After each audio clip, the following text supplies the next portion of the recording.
हमारे जीवनों में बहुत सी नकारात्मक बातें हो सकती हैं। हम में क्रोध हो सकता है, हम में उतावलापन हो सकता है, हम में ऐसा जुनून हो सकता है जो विनाशकारी हो। परंतु जब हम प्रभु यीशु मसीह को पहचान लेते हैं, जब हम उद्धार का स्वाद चख लेते हैं, तो परमेश्वर हमारे जीवन की नकारात्मकता को सकारात्मकता में बदल देता है। आज इसी बात को हिंदी चर्च ऑनलाइन के इस एपिसोड में हम देखेंगे, परमेश्वर के वचन से सीखेंगे, उससे प्रेरणा प्राप्त करेंगे और नए जीवन की राह पर आगे बढ़ेंगे। हिंदी चर्च ऑनलाइन की इस आराधना में मैं आपका स्वागत करता हूं और मेरी आशा है कि आज की इस आराधना से आपको उत्साह मिलेगा, आपके विचारों को एक नई दिशा मिलेगी, क्योंकि हम आज कुछ गहनता से प्रभु यीशु मसीह के एक शिष्य के जीवन से कुछ शिक्षा प्राप्त करेंगे कि कैसे प्रभु यीशु मसीह ने उसके नकारात्मक स्वभाव को, विनाशकारी स्वभाव को सकारात्मकता में बदल दिया, उसके दुर्गुणों को गुणों में बदल दिया, और किस प्रकार ये साधारण सा व्यक्ति असाधारण कार्य करते हुए जीवन के अंतिम समय तक परमेश्वर के प्रति विश्वास योग्य बना रहा। आइए हम इस आराधना में आगे बढ़ते हैं। परमेश्वर हम सबों को आशीषित करे और आज की आराधना हमारे विचारों को एक नया जुनून, एक नया उत्साह, एक नई प्रेरणा देने वाली हो सके, ऐसी मेरी याचना है, ऐसी मेरी प्रार्थना है। आपको प्रभु यीशु मसीह के मधुर नाम में जय मसीह की। हिंदी चर्च ऑनलाइन आराधना में आप सभी का स्वागत करता हूँ। आराधना में जाने से पूर्व हम परमेश्वर की आशीष एवं उसकी उपस्थिति के लिए प्रार्थना करेंगे। आइए हम प्रार्थना करें। पिता परमेश्वर, आपके पास आते हैं, धन्यवाद देते हैं इस दिन के लिए, धन्यवाद देते हैं हिंदी चर्च ऑनलाइन आराधना के लिए। प्रार्थना करते हैं आज के वक्ता के लिए कि आप उनको अपने सामर्थ और आत्मा से भरिए, कि वो आपके वचन को हम तक पहुंचाएं और हमारे हृदय बदले जाएं। प्रार्थना करते हैं इस पूरी आराधना के लिए। इस आराधना में हमारा गीतों का गाया जाना, वचन का सुनना, प्रभु भोज में सम्मिलित होना, सब आपको ग्रहण योग्य हो। पूरी आराधना आपके नियंत्रण में हो। इस प्रार्थना को आपके बेटे प्रभु यीशु मसीह के नाम से मांगते हैं, आमीन। यहोवा का धन्यवाद करो, उससे प्रार्थना करो, देश देश के लोगों उसके कामों का प्रचार करो। उसके लिए गीत गाओ, उसके लिए भजन गाओ, उसके सब आश्चर्य कर्मों पर ध्यान करो, उसके पवित्र नाम की बढ़ाई करो। यहोवा के खोजियों का हृदय आनंदित हो। हमारा परमेश्वर महिमा और स्तुति के योग्य है। बड़े उत्साह के साथ परमेश्वर की आराधना और महिमा में हम कुछ गीत और कोरस गाएंगे।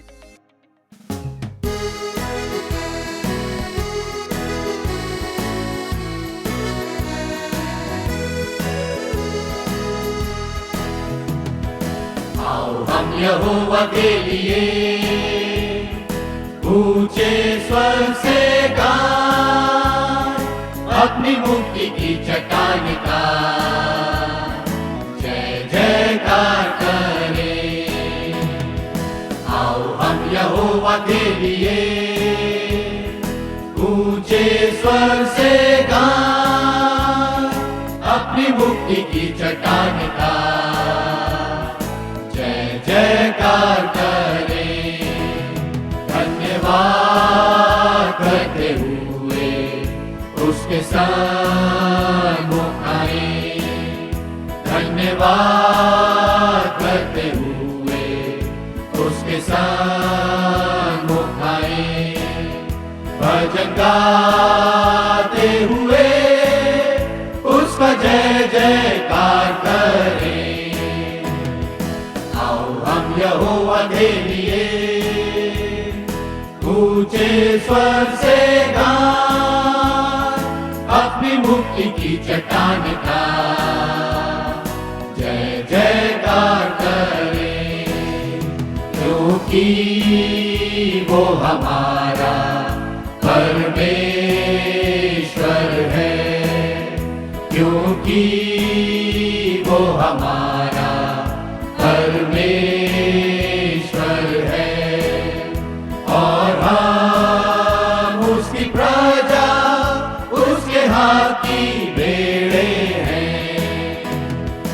आओ हम यहोवा के लिए ऊंचे स्वर से गाएं, अपनी मुक्ति की चट्टान का जय जयकार करें।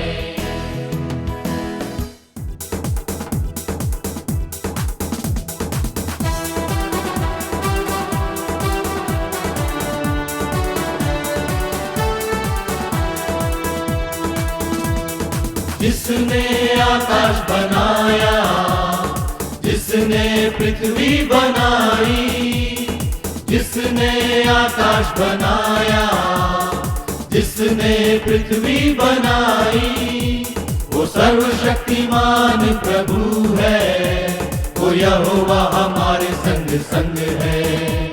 वो सर्वशक्तिमान प्रभु है, वो यहोवा हमारे संग संग है।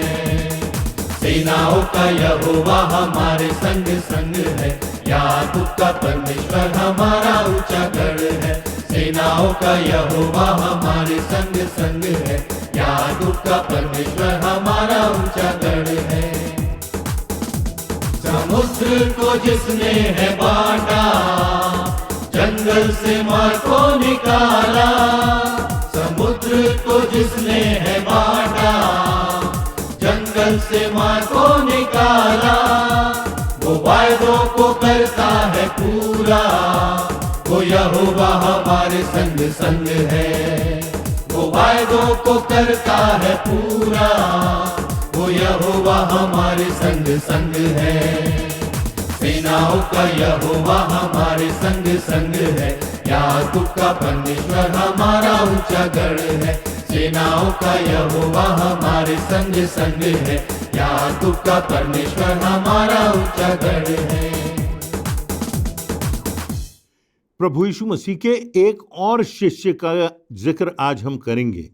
इसका नाम भी याकूब है, परंतु इसके पहले जिस याकूब की हमने चर्चा की, ये दूसरा याकूब है जिसका बहुत सारा वर्णन बाइबल में और इतिहास में पाया जाता है।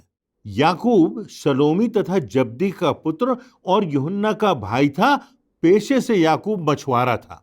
जैसे ही इसे प्रभु यीशु मसीह ने अपने पीछे चलने का आमंत्रण दिया, उसने वैसे ही प्रभु यीशु मसीह का आमंत्रण स्वीकार कर लिया और उसके पीछे हो लिया। याकूब और यूहन्ना दोनों ही उत्तेजित और क्रोधित स्वभाव के थे। शायद इनके पिता जब्दी का भी ऐसा ही स्वभाव होगा, तभी प्रभु यीशु मसीह ने इन दोनों को गर्जन के पुत्र का उपनाम दिया था। याकूब भी प्रभु यीशु मसीह के 3 निकटतम शिष्यों में से एक था। बाकी 2 अंतरंग शिष्य पतरस और याकूब का भाई यूहन्ना थे। यह भी यीशु मसीह की सेवकाई के प्रारंभ से ही प्रभु यीशु के साथ रहा। पतरस की सांस की चंगाई के समय, यायर की लड़की को पुनर्जीवित करते समय, यीशु के रूपांतरण के समय, यीशु की मृत्यु के पूर्व गेत्सेमनी बाग में और यीशु के पुनरुत्थान के बाद तिबिरियस झील में मछली पकड़ते हुए अन्य शिष्यों के साथ यीशु के दर्शन के समय याकूब का वर्णन प्रभु यीशु मसीह के साथ साथ किया गया है। यह भी गलील प्रांत के बैतसदा नगर का निवासी था। याकूब की माता सलोमी और यीशु की माता मरियम संभवतः चचेरी बहनें थी। इस प्रकार याकूब भी रिश्ते में प्रभु यीशु मसीह का कजन, या हम सामान्य भाषा में कहें तो भाई था। बाइबल के कुछ संदर्भों में, विशेष घटनाओं में जहां याकूब का जिक्र है, उनका अध्ययन कर याकूब के व्यक्तित्व की जो बातें उजागर होती हैं, यहां उन्हीं का उल्लेख किया जा रहा है। पहली बात, वह उग्रवादी और अत्यंत क्रोधी स्वभाव का व्यक्ति था। लूका रचित सुसमाचार के 9वें अध्याय में वर्णन है कि यरूशलेम नगर को जाते हुए जब लोगों ने यीशु का स्वागत नहीं किया, तो इस तिरस्कार पूर्ण भावना को देखकर याकूब और यूहन्ना ने कहा, हे प्रभु, क्या तू चाहता है कि हम यह आज्ञा दें कि आकाश से अग्नि गिरे, आग गिरे और उन्हें भस्म कर दे? उस पर उसने मुड़कर उनको डांटा और कहा, तुम नहीं जानते कि तुम कैसी आत्मा के हो? मनुष्य का पुत्र तो लोगों के प्राण को नाश करने नहीं परंतु बचाने आया है। और तब वे दूसरे नगर की ओर चले गए। यहां उल्लेखनीय बात यह है कि बैतसैदा से यरूशलेम बहुत दूर था। इन दोनों नगर के बीच सामरिया गांव पड़ता था। बैतसैदा से यरूशलेम की यात्रा कर रहे यात्रियों के लिए सामरिया गांव भोजन एवं विश्राम के लिए बिल्कुल उत्तम स्थान था। उस समय यहूदी सामरिया को हीन तथा एक प्रकार से निम्न दृष्टि से देखते थे और उनसे कोई संबंध नहीं रखते थे, अछूतों सा व्यवहार करते थे। सामरी भी यहूदियों से कोई संबंध नहीं रखते थे और इस जातिवाद ने दोनों के बीच भयंकर घृणा और द्वेष को उत्पन्न कर दिया था। अतः यहूदी यात्रा करते समय सामरिया गांव के बीच के रास्ते के जाने के बदले दूसरे रास्ते से जाते थे। यद्यपि यह रास्ता उन्हें लंबा पड़ता था, प्रभु यीशु मसीह इस प्रकार का कोई भेदभाव नहीं मानते थे जैसे अन्य जन साधारण की मान्यता थी। अतः उसे सामरिया के गांव में विश्राम करने में कोई आपत्ति नहीं थी। यह ठीक उसकी मृत्यु के पूर्व की अंतिम लंबी यात्रा थी। उसने अपने 2 शिष्यों को अपने आगे सामरिया के गांव भेजा, जिससे उन सभी के भोजन एवं विश्राम की व्यवस्था हो सके। सामरियों ने यीशु का अपने गांव में स्वागत करने से इनकार कर दिया। संभवतः उन्होंने उन भेजे हुए शिष्यों का भी अनादर किया। मौका पाकर उन्हें अपशब्द कहकर अपमानित किया होगा, पत्थर फेंके होंगे, गांव के बाहर निकाल दिया होगा। इस प्रकार के अभद्र व्यवहार पर याकूब और यूहन्ना क्रोध से भर गए, उतावले हो गए, उन्मादित हो गए। उन्होंने यीशु से मांग की कि वह उन्हें ऐसा अधिकार दे कि आग बरसा के वे सामरिया के गांव को भस्म कर दें। याकूब और यूहन्ना उसकी दिव्य सामर्थ, संपूर्ण प्रकृति एवं मृत्यु पर उसके अधिकार के चश्मदीद गवाह थे। उन्होंने उसका निर्देश एवं आदर्श अनुकरणीय जीवन देखा था और अधिकार पूर्ण प्रवचन सुने थे। इन सब के बाद तुच्छ समझे जाने वाले लोगों द्वारा उसका अपमान एवं तिरस्कार उनकी सहनशीलता से बाहर की बात रही होगी। अपने गुरु का अपमान होते देखकर कोई प्रतिक्रिया ना व्यक्त करते हुए खामोशी से वहां से गुजर जाना उनके व्यक्तित्व और स्वभाव के विपरीत था। उन्होंने अपने व्यक्तित्व के अनुरूप ही इस प्रकार की तीखी प्रतिक्रिया व्यक्त की कि उस गांव को नाश कर दिया जाए। वे स्वभाव से ही स्वयं को, अपने आप को थोड़ा कुछ ऊंचा समझते थे। क्रोधी और उत्तेजित होने वाले और तुरंत प्रतिक्रिया व्यक्त करने वाले स्वभाव के थे। इसी कारण यीशु ने उन्हें गर्जन के पुत्र का उपनाम दिया था। याकूब एवं यूहन्ना के प्रतिशोध के इस निवेदन पर यीशु मसीह ने उन्हें जोर से डांटा। वे घृणा एवं प्रतिशोध से भरे हुए थे। क्षमा, प्रेम एवं धीरज का उनके जीवन में कोई स्थान नहीं था। प्रभु यीशु मसीह के इस दुनिया में आने के मर्म को वे अभी तक नहीं समझ पाए थे। प्रभु यीशु मसीह ने उन्हें समझाते हुए कहा कि वह मनुष्यों के विनाश के लिए नहीं, परंतु उन्हें बचाने के लिए आया। दूसरी बात, याकूब अत्यधिक महत्वाकांक्षी था। इसका वर्णन मरकुस रचित सुसमाचार के 10वें अध्याय में मिलता है कि किस प्रकार जब्दी के जो 2 पुत्र याकूब और यूहन्ना थे, उनके पास अर्थात यीशु के पास आकर कहने लगे, हे गुरु, हम चाहते हैं कि जो कुछ हम मांगे वही तू हमारे लिए करे। उसने कहा, क्या तुम चाहते हो कि मैं तुम्हारे लिए करूं? उन्होंने उससे कहा, तेरी महिमा में हम में से एक तेरे दाहिने बैठे और दूसरा तेरे बाएं बैठे। यीशु ने कहा, तुम नहीं जानते कि क्या मांग रहे हो। जिस कठिनाई से मैं गुजरने वाला हूं, जिस समस्याओं से, जिस विषमता से मैं गुजरने वाला हूं, जिस विरोध से, जिस पीड़ा से मैं गुजरने वाला हूं, जिस गलगथा की राह से मृत्यु का बपतिस्मा मैं लेने वाला हूं, तुम नहीं समझ सकते। इन बातों को जब अन्य शिष्यों ने सुना कि याकूब और यूहन्ना कितने महत्वाकांक्षी थे, तो दूसरे जो शिष्य थे वे भी याकूब और यूहन्ना से नाराज हो गए। अतः यीशु ने उनको पास बुलाकर उनसे कहा, तुम जानते हो कि जो गैर यहूदियों के अधिकारी समझे जाते हैं वे उन पर प्रभुता करते हैं और उनमें जो बड़े हैं उन पर अधिकार जताते हैं। पर तुम में ऐसा नहीं है, वरन तुम में से जो बड़ा बनना चाहे वह तुम्हारा सेवक बने, और जो तुम में प्रधान बनना चाहे वह सबका दास बने। तो ये याकूब और यूहन्ना प्रभु यीशु मसीह के दाएं और बाएं निकटतम स्थान पर बैठना चाहते थे, परंतु बाद में जब उन्होंने उसके दाएं और बाएं क्रूस पर टंगे दो डाकुओं को देखा होगा, तब याकूब को इस बात का एहसास हो गया होगा कि वास्तव में वे नहीं जानते थे कि वे क्या मांगते थे। याकूब तो डर कर यीशु को छोड़कर भाग खड़ा हुआ। आसपास रहने की बात तो दूर है, दाएं बाएं बैठने की बात तो दूर है, वह वहां से भाग गया। यीशु के कठिनतम समय में वह वहां नहीं रहा, क्योंकि वह सोचता था कि यीशु सांसारिक राजा बनेगा और उसको एक महत्वपूर्ण स्थान प्रभु यीशु मसीह के शासन में, राज्यकाल में मिलेगा। तीसरी बात जो हम याकूब के जीवन में देखते हैं कि वह बहुत दृढ़ विश्वासी था। बहुत उसका विश्वास मजबूत था और जो कुछ वो कहता था उस पर वह कायम भी रहता था। प्रेरितों के काम नामक पुस्तक के 12वें अध्याय की पहली आयत और उसके आगे यदि हम देखें तो लिखा है, लगभग उसी समय हेरोदेस राजा ने कलीसिया के कुछ व्यक्तियों को सताने के लिए उन पर हाथ डाले। उसने यूहन्ना के भाई याकूब को तलवार से मरवा डाला। जब उसने देखा कि यहूदी इस बात से प्रसन्न होते हैं तो उसने पतरस को भी गिरफ्तार करने के लिए कदम उठाया। ये अख़मीरी रोटी के दिन थे। यह घटना प्रभु यीशु मसीह के स्वर्गारोहण के कई वर्षों के बाद, लगभग 44 वर्षों के बाद घटी। पिंतेकुस्त के दिन से लेकर मसीहियों की संख्या निरंतर बढ़ती जा रही थी। इन साधारण से अनपढ़ शिष्यों ने मानो धूम मचा दी थी। इस पृथ्वी को मानो उल्टा पुल्टा कर दिया था, जिस प्रकार की वचन में लिखा है। मसीहियों पर अत्याचार भी कम नहीं हो रहे थे, परंतु सताओं के बावजूद भी मसीहत फैलती जा रही थी, कलीसियाओं का विकास होता जा रहा था। याकूब के समय जिस हेरोदेस का वर्णन है वह हेरोदेस अग्रिप्पा था। इसे रोमी सम्राट कैलिगुला ने यहूदियों का राज्यपाल बनाया था।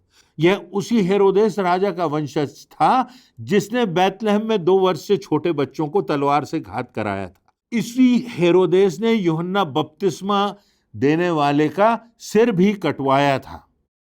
उसके बाद हेरोदेस अग्रिप्पा राज्यपाल बन गया। इसने भी धर्म की आड़ लेकर राजनीतिक लाभ हासिल करना प्रारंभ किया। उसने देखा कि मसीहियों पर अत्याचार करने से उनकी लोकप्रियता और संख्या में वृद्धि होती है, अतः उसने कुछ क्रूरतम युक्तियां ढूंढी और सीधे याकूब को पकड़वाकर उसको तलवार से मरवा डाला। अब प्रश्न यह उठता है कि हेरोदेस ने घात करने के लिए याकूब को ही क्यों सबसे पहले चुना। स्पष्ट है कि याकूब गर्जन का पुत्र था, वह उत्साही था, वह महत्वाकांक्षी था, वह जोशीला था। उसके व्यक्तित्व के ये गुण थे। पहले जो उसकी कमजोरी थे, अब परमेश्वर की सामर्थ्य से, प्रभु यीशु मसीह की शिक्षाओं और उसके प्रभाव से ये मसीहियत के विकास के लिए वरदान बन गए थे। अब उसका जोश, उत्साह और महत्वाकांक्षा परमेश्वर के राज्य की वृद्धि के लिए ही केंद्रित हो चुकी थी। संभवतः इस जोश एवं उत्साह में वह पतरस से भी आगे आ गया था और बेधड़क प्रचार करता था। इसीलिए हेरोदेस ने सबसे पहले इसी का घात कराया। आज हमारे लिए याकूब के जीवन से कुछ शिक्षाएं हैं। पहली बात, परिवर्तित जीवन की प्रभावशाली गवाही होती है।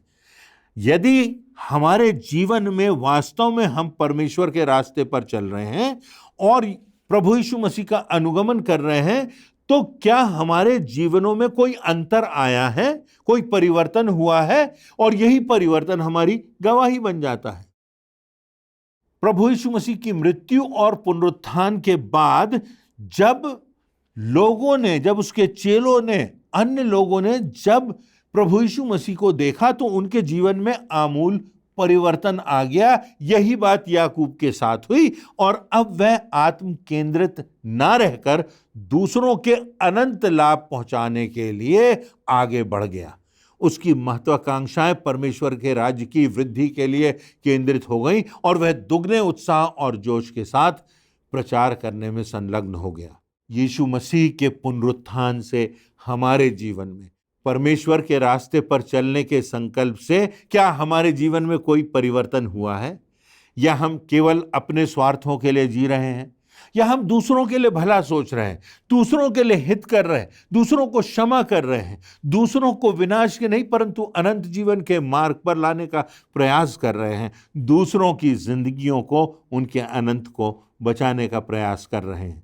हमारी जिंदगी में क्या वो जुनून है, हमारी जिंदगी में क्या वो परिवर्तन है जो याकूब के जीवन से जो नकारात्मक बातें थी वो सकारात्मक बातों में बदल गईं?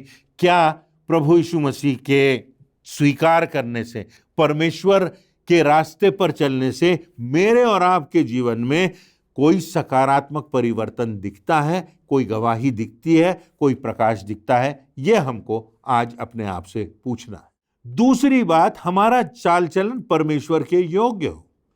परमेश्वर की सामर्थ सभी के लिए उपलब्ध है। प्रार्थना के द्वारा यह सामर्थ सबको प्राप्त होती है। इस सामर्थ पर किसी व्यक्ति का, किसी वर्ग विशेष का अधिकार नहीं होता। प्रार्थना के लिए विश्वास और आज्ञाकारिता प्रमुख है। परमेश्वर की इच्छा से हमारी इच्छा परमेश्वर की इच्छा के अनुरूप बदल जाना प्रमुख होता है। क्या हमारे जीवन में, हमारे चाल चलन में, हमारे सोच में, हमारी मानसिकता में यह बात दिखाई देती है या नहीं? क्या हम अपने व्यवहार से, अपनी इच्छा से, अपने स्वार्थ से चल रहे हैं, या हम परमेश्वर के नियंत्रण में हैं और परमेश्वर की इच्छा को जीवन के अंतिम समय तक पूरा करने के लिए प्रतिबद्ध है? तीसरी बात, सीमाओं का अतिक्रमण करना अनुचित होता है। लूका रचित सुसमाचार के 9वें अध्याय की 52वीं आयत के आगे इस प्रकार लिखा हुआ है, और उसने अपने आगे आगे दूत भेजे, वे सामरिया के उस गांव में गए कि उसके लिए जगह तैयार करें, पर उन लोगों ने उसे उतरने ना दिया क्योंकि वह यरूशलेम को जा रहा था। यह देखकर याकूब और यूहन्ना ने कहा, हे प्रभु, क्या तू चाहता है कि हमें ये सामर्थ मिले कि हम इस समस्त ग्राम को ध्वस्त कर दें, लोगों को समाप्त कर दें? याकूब और यूहन्ना दोनों ही ने न्यायी बनने की भूल की और साथ ही उन्होंने अपना गलत निर्णय भी सुना दिया। जो अधिकार परमेश्वर का है न्याय करने का, निर्णय करने का, उसका अतिक्रमण हमको नहीं करना है। हमको न्यायी नहीं बनना है। हमको यह ध्यान रखना है कि जो कार्य परमेश्वर का है वह परमेश्वर करेगा। हम अपनी इच्छा के अनुसार परमेश्वर से अगर मांगते हैं और नहीं मिलता तो हमको उसे परमेश्वर की इच्छा समझकर छोड़ देना चाहिए। ये दोनों भाई याकूब और यूहन्ना प्रभु यीशु मसीह पर अपनी इच्छा ही जाहिर नहीं करते, परंतु अधिकार के साथ उससे कहते हैं कि हमको वो सामर्थ्य मिल जाए कि हम लोगों को नाश कर सके। तो हमारे जीवन में हमारे क्रोध पर वश करने की परमेश्वर की इच्छा की प्राथमिकता होना चाहिए और हमको न्यायी बनने की भूल नहीं करना चाहिए। हम ये ना कहें कि ये व्यक्ति विनाश के योग्य हैं, ये व्यक्ति नरक जाएंगे, इन लोगों को परमेश्वर नाश करेगा, इनको परमेश्वर ध्वस्त करेगा। इस प्रकार की टीका टिप्पणी करना, इस प्रकार की मानसिकता रखना हमारे लिए अच्छा नहीं।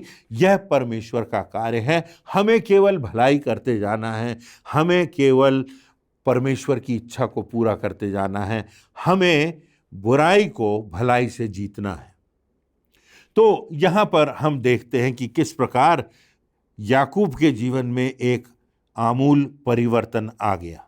एक और बात हमें याकूब के जीवन से सीखने को मिलती है, वह यह कि हमें प्राण देने तक विश्वास योग्य बने रहना है।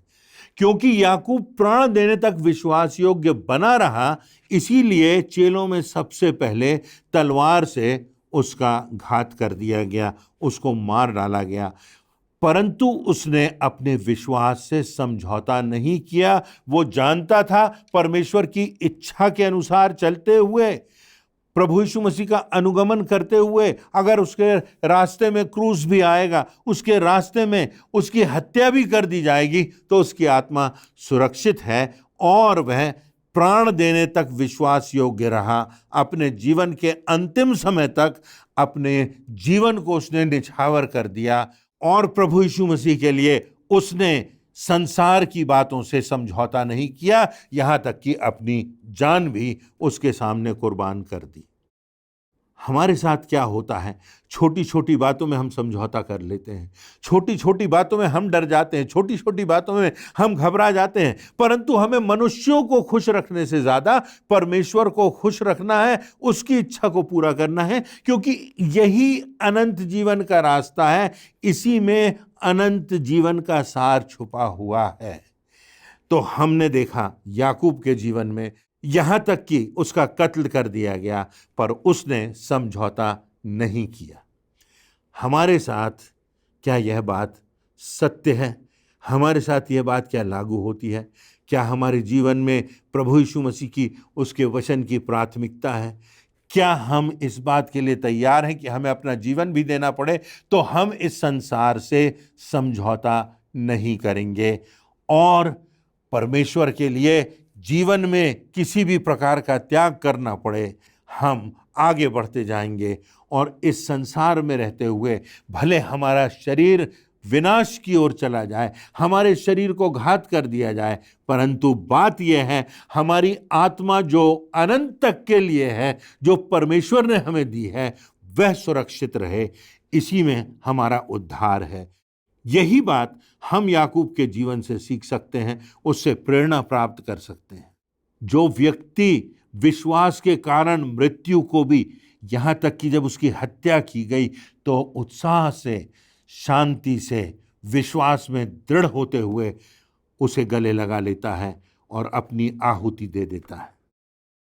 तो आज हमने याकूब के जीवन पर कुछ नज़र डाली और सीखा कि किस प्रकार हमें परमेश्वर के प्रति विश्वास योग्य रहना है, हमारे जीवन में परिवर्तन लाना है, प्रभु यीशु मसीह के स्वभाव के अनुरूप हमको परिपक्व होते जाना है, बढ़ते जाना है और हमारे परिवर्तित जीवन से ही प्रभावशाली गवाही होती है। हमारा चाल चलन परमेश्वर की इच्छा के योग्य हो, उसमें प्रभु यीशु मसीह की शोभा दिखाई दे और हम जो परमेश्वर का कार्य है वो परमेश्वर को करने दें, हम उसका अतिक्रमण ना करें, हम न्याय ना हो, हम दोष लगाने वाले ना हो, परंतु हम सेवा भावना के साथ, प्रेम के साथ, क्षमा के साथ प्रभु यीशु मसीह की शोभा दिखाई देती रहे हमारे जीवनों के साथ, इसी प्रतिबद्धता के साथ जीवन के अंतिम समय तक उसके प्रति आज्ञाकारी रहें। आज याकूब के जीवन में हम देखते हैं कि उतार चढ़ाव था, पर जीवन में परिवर्तन भी था, सकारात्मक परिवर्तन था और उसने प्रभु यीशु मसीह के जीवन को देखकर, प्रभु यीशु मसीह की मृत्यु को देखकर, प्रभु यीशु मसीह के पुनरुत्थान को देखकर अपने संपूर्ण जीवन के उद्देश्य को, अपने आचरण को संपूर्णता से, आमूल, रेडिकली उसने परिवर्तित कर दिया। हमारे जीवन में परमेश्वर इन बातों से प्रेरणा दे कि हम अपने जीवन के अंतिम समय तक प्रभु के पीछे चलते रहें और किसी भी प्रकार से समझौता ना करते हुए अनंत जीवन की दिशा में बढ़ते रहें। परमेश्वर इन वचनों से हमें सामर्थ्य दे, हमको प्रोत्साहित करे और यदि आज और हम कोई कठिनाइयों से, विषमताओं से गुजर रहे हों तो निराश ना हो। जीवन में हमें शारीरिक रूप से, सांसारिक रूप से परमेश्वर के मार्ग पर चलते हो कोई भी अगर हमें किसी भी प्रकार की हानि उठाना पड़े तो उसे हम लाभ जाने, क्योंकि इसका स्वर्ग में बड़ा फल होगा। ये प्रभु यीशु मसीह की प्रतिज्ञा भी है और हमारे जीवन में यही निश्चितता उसकी गवाही बन जाती है। इन वचनों से परमेश्वर आपको आशीष देवे। आज के सुंदर एवं प्रेरणादायक संदेश के लिए परमेश्वर को और उसके दास को धन्यवाद देते हैं। अभी हम प्रभु भोज में शामिल होंगे, परमेश्वर के महान बलिदान को स्मरण करेंगे। प्रभु की मेज में सम्मिलित होने से पहले हम अपने मनों को तैयार करें इस गीत के द्वारा।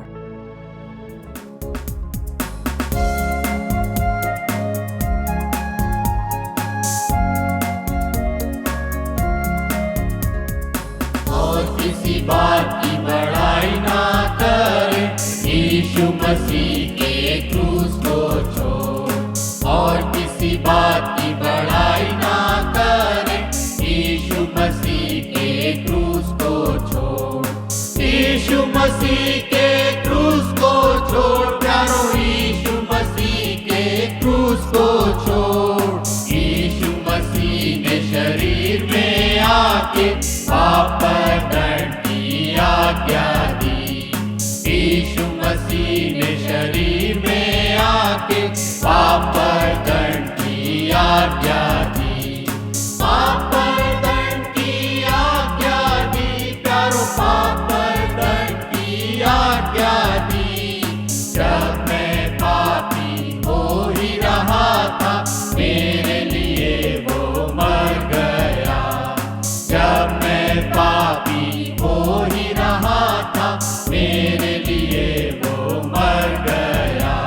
वो ही मुझ में जीता है, वो ही मुझ में जीता है, प्यारो वो ही मुझ में जीता है। और किसी बात की बड़ाई ना करें, यीशु मसीह के क्रूस को छोड़। ये समय होगा कि हम प्रभु की मेज में शामिल होंगे।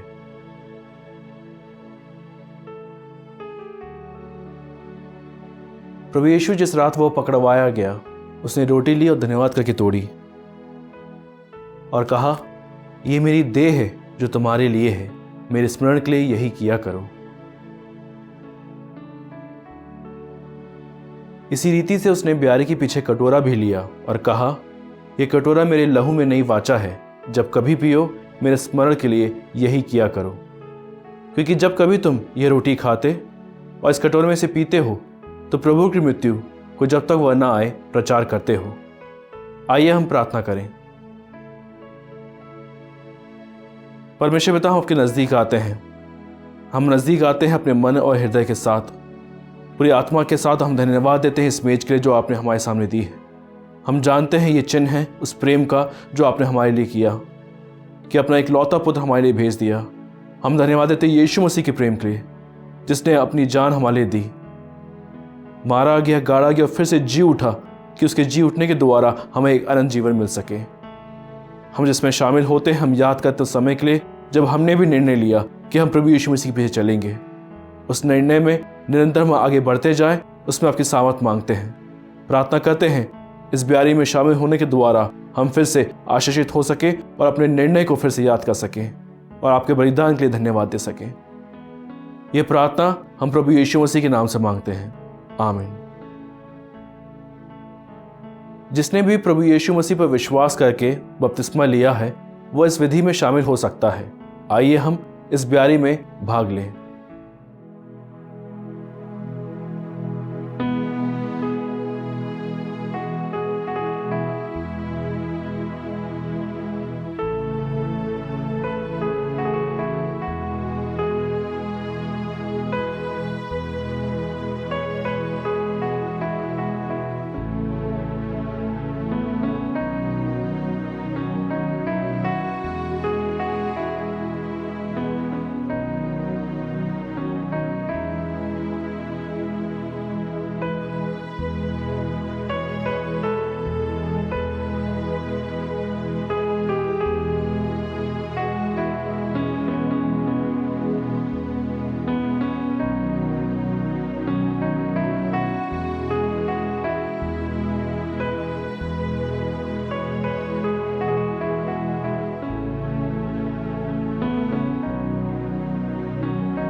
परमेश्वर की उपस्थिति का अनुभव करते हुए हम अपने स्थानों पर खड़े हो जाएं और अंतिम प्रार्थना में जाएंगे। प्रार्थना के बाद हम एक कोरस गाएंगे और परमेश्वर की आशीष ग्रहण करके आज की आराधना समाप्त करेंगे। आइए हम प्रार्थना करें। सर्वशक्तिमान परमेश्वर पिता, हम तुझे हृदय से धन्यवाद देते हैं आज के दिन के लिए। विशेष रूप से हम धन्यवाद देते हैं हिंदी चर्च ऑनलाइन के लिए प्रभु, जिसकी सेवकाई के द्वारा हम में से हर एक जन तेरी उपस्थिति में सम्मिलित हो सकते हैं, एक कलीसिया के रूप में एकत्रित हो सकते हैं। हम धन्यवाद देते हैं परमेश्वर पिता, जिन गीतों को हमने गाया है वो तेरे सन्मुख ग्रहण योग्य हैं। इस बात के लिए धन्यवाद देते हैं परमेश्वर कि बड़े ही सामर्थ्य रूप से और प्रेरणादायक रूप से परमेश्वर तेरे वचन को हमारे सामने परोसा गया। वक्ता को हम तेरे हाथों में सौंपते हैं परमेश्वर, उन पर तेरा आशीष भरा हाथ निरंतर बना रहे। हम धन्यवाद देते हैं परमेश्वर कि हम तेरे पवित्र ब्यारी में शामिल हो सके। ऐसा अनुग्रह दे प्रभु कि जैसा बलिदान योग्य जीवन प्रभु यीशु मसीह ने जिया था, वैसा हम भी जी सके प्रभु। आने वाले सप्ताह हम तेरी आशीषों को मांगते हैं। हमारे द्वारा किए गए हर एक कार्य, हमारे मुख से निकले वचन, हमारे द्वारा उठाए गए कदम तेरे सन्मुख परमेश्वर ग्रहण योग्य हो। हम अपने कलीसिया के हर एक उन जवानों को, बच्चों को, बुजुर्गों को तेरे हाथों में सौंपते हैं। प्रार्थना करते हैं परमेश्वर के उनके प्रत्येक के जीवन में तेरी इच्छा यीशु मसीह के नाम से पूरी होने वाली हो सके। एक बार फिर से इस पूरी आराधना को तेरे हाथों में सौंपते हैं और ये विनती प्रभु यीशु मसीह के नाम से मांग लेते हैं, आमीन। पवित्र आत्मा, पवित्र आत्मा, मुझे ले चल मसीह के चरणों में, पवित्र आत्मा। आइए हम परमेश्वर की आशीष ग्रहण करें। अब हमारे परमेश्वर पिता का प्रेम, प्रभु यीशु मसीह का अनुग्रह और पवित्र आत्मा की शांति और सहभागिता हम सब विश्वासियों पर अब से लेकर अनंत तक होती रहे, आमीन।